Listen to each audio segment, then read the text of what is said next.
Hello friends, नक्षत्रों की इस सीरीज में आप सभी का स्वागत है। हम बात कर रहे हैं अश्विनी नक्षत्र की, जो नक्षत्र चक्र का पहला नक्षत्र होता है। हालांकि कृत्तिका नक्षत्र से इसकी शुरुआत मानी जाती है, लेकिन संपात गति के कारण आज अश्विनी नक्षत्र से इसकी गणना की जाती है, जिसकी चर्चा हम पिछली वीडियो में ऑलरेडी कर चुके हैं।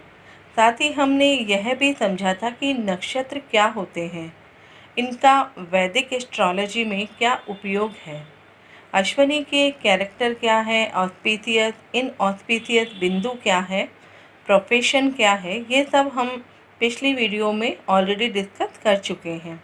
उसके लिए आप मेरी पिछली वीडियो देख सकते हैं। तो पहले आज हम ये समझते हैं कि नक्षत्रों के लिए चंद्रमा इतना इम्पॉर्टेंट क्यों होता है, अन्य ग्रहों का यहाँ पर क्या रोल होता है। हम जानते हैं 27 नक्षत्र होते हैं, 28वां अभिजीत नक्षत्र होता है।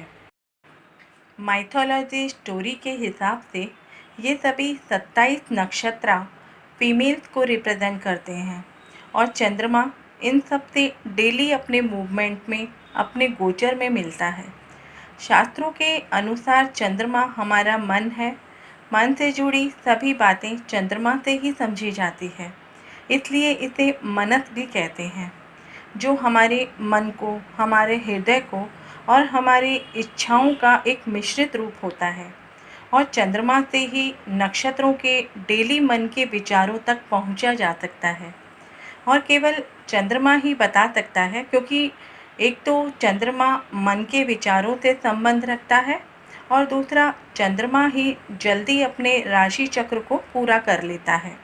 तो मन के विचारों को समझने के लिए चंद्रमा का और नक्षत्रों का बहुत बड़ा रोल होता है, और इसीलिए इसे मनस की संज्ञा भी दी गई है। लेकिन जो हमारे मटेरियल और फिजिकल चीज़ें होती हैं या एस्पेक्ट होते हैं, वो हमें हमारे 5 अन्य ग्रहों से पता चलते हैं, क्योंकि नक्षत्र यहाँ हमें हेल्प करता है।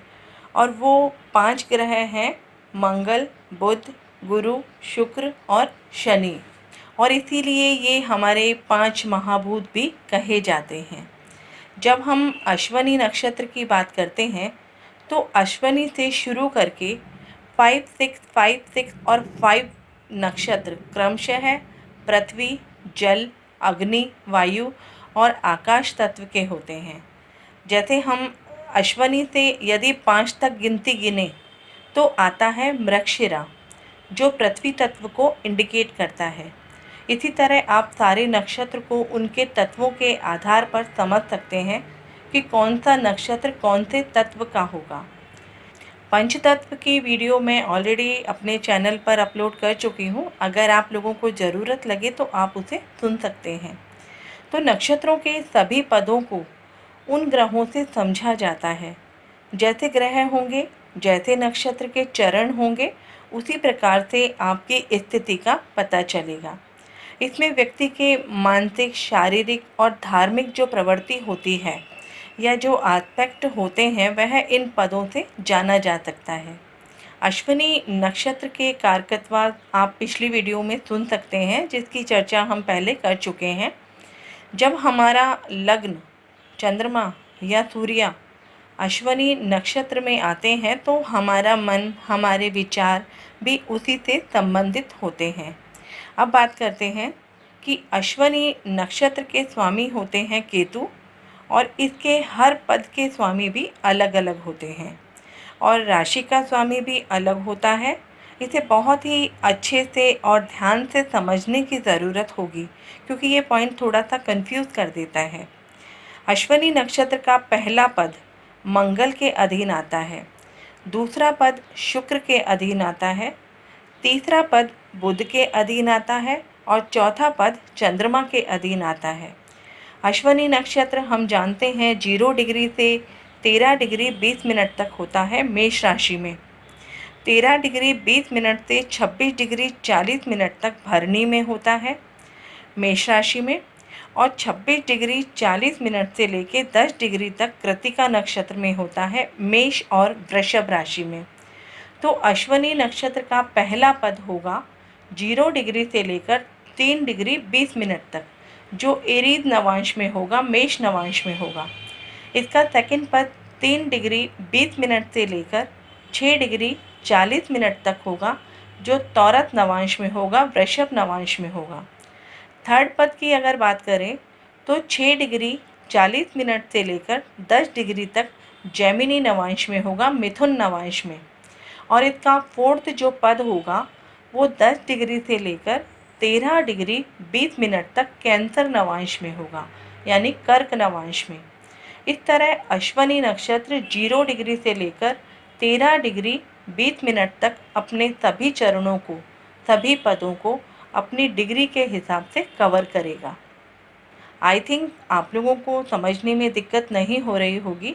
अगर होती है तो कमेंट बॉक्स में आप अपने कमेंट कर सकते हैं। मैं कोशिश करूँगी समय पर उनको रिप्लाई कर सकूँ। अब बात करते हैं कि अश्वनी नक्षत्र के पहले पद की, जो 0 डिग्री से 3 डिग्री 20 मिनट का होगा।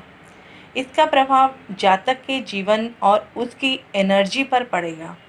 यहाँ पर व्यक्ति को मेष राशि की पावर मिलेगी।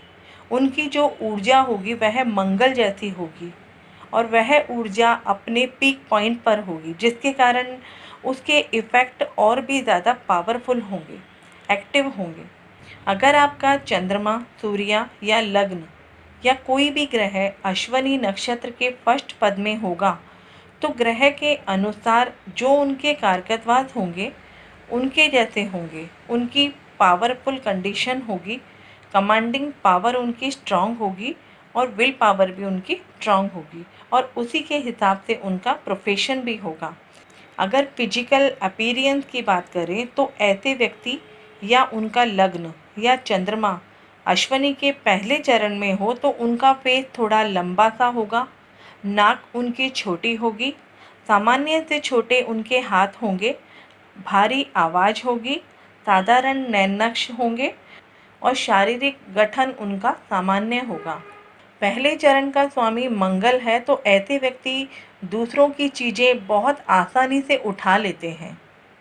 अब बात करते हैं अश्वनी के दूसरे चरण की, जो 3 डिग्री 20 मिनट से लेके 6 डिग्री 40 मिनट तक का होता है, जिसमें तौरत नवांश आता है। ऐसे व्यक्ति में अश्वनी नक्षत्र की ऊर्जा होती है, जो अपने व्यवहारिक ज्ञान के लिए या किसी के आदर सत्कार के लिए, प्रैक्टिकल क्वालिटी के लिए ये जाने जाते हैं, क्योंकि इसमें शुक्र के गुण होते हैं और स्टेबिलिटी के लिए या किसी भी ठहराव के लिए इसे जाना जाता है। थोड़े से मनी माइंडेड भी होते हैं। इनकी ऊर्जा पहले चरण से थोड़ी सी कम होगी, क्योंकि ये दिमाग से सोचने वाले होते हैं, सोच समझकर डिसीजन लेने वाले होते हैं, थोड़े हार्ड वर्किंग होते हैं और थोड़ा सा स्लो भी होते हैं, क्योंकि पृथ्वी तत्व की क्वालिटी अश्वनी में भी होती है और इन्हीं से संबंधित कार्य क्षेत्र की तरफ ये जाते हैं। केतु का मित्र है शुक्र, तो मित्रतापूर्ण व्यवहार इनमें शामिल होता है। इनका भारी मासल बॉडी होती है और आवाज़ बड़ी कोमल होती है। अब बात करते हैं अश्वनी के तीसरे चरण की, जो 6 डिग्री 40 मिनट से 10 डिग्री तक होता है, जिसमें मिथुन नवांश आता है। मिथुन नवांश की ऊर्जा इसमें होती है। इनमें कम्युनिकेशन स्किल की ऊर्जा देखने को मिलती है। अपनी चतुराई से, अपनी वाक्पटुता से ये बहुत माहिर जाने जाते हैं। इनका सेंस ऑफ ह्यूमर बहुत ज़्यादा देखने को मिलता है। कोई भी ग्रह अश्वनी के तीसरे चरण में होगा तो उसमें ये सभी क्वालिटी होंगी। इससे संबंधित कार्य क्षेत्र होगा और इनका अगर शारीरिक गठन की बात की जाए तो इनका रंग गोरा होता है, बोलने में कुशल होते हैं और सिर पर इनके बाल थोड़े कम होते हैं। और अब बात करते हैं सबसे आखिरी चौथे चरण की, जो 10 डिग्री से 13 डिग्री 20 मिनट तक कर्क नवांश की ऊर्जा लिए होता है। इसमें caring quality, healing quality, helpful nature देखा जाता है कि कब और कैसे किसी की हेल्प की जा सकती है। ऐसे व्यक्ति बिजनेस में अपने मानसिक गुण का इस्तेमाल करके सभी को शांति से कम्युनिकेट करने में माहिर होते हैं। कोई भी ग्रह इस चरण में होगा अश्वनी के, तो वो लर्निंग के लिए, रिसर्च के लिए बहुत दिमाग का, दिल का समझकर इस्तेमाल करेगा। किसी ऊर्जा वाले कार्य क्षेत्र इस चरण में देखे भी जाते हैं। आशा करती हूँ आपके सभी डाउट अश्विनी नक्षत्र और उनके सभी चरणों को लेकर के क्लियर हो गए होंगे। तो इस वीडियो को लाइक करें और कमेंट बॉक्स में अपने कमेंट ज़रूर करें। यदि आपको इसे समझने में, किसी भी पॉइंट को समझने में अगर दिक्कत होती है तो कमेंट बॉक्स में आप अपने कमेंट कर सकते हैं। मैं कोशिश करूँगी उनके सभी के आंसर आपको समय पर दे सकूँ। मिलते हैं नक्षत्रों की इस सीरीज में अगले नक्षत्र के साथ। तब तक अपना ध्यान रखें, स्वस्थ रहें। धन्यवाद।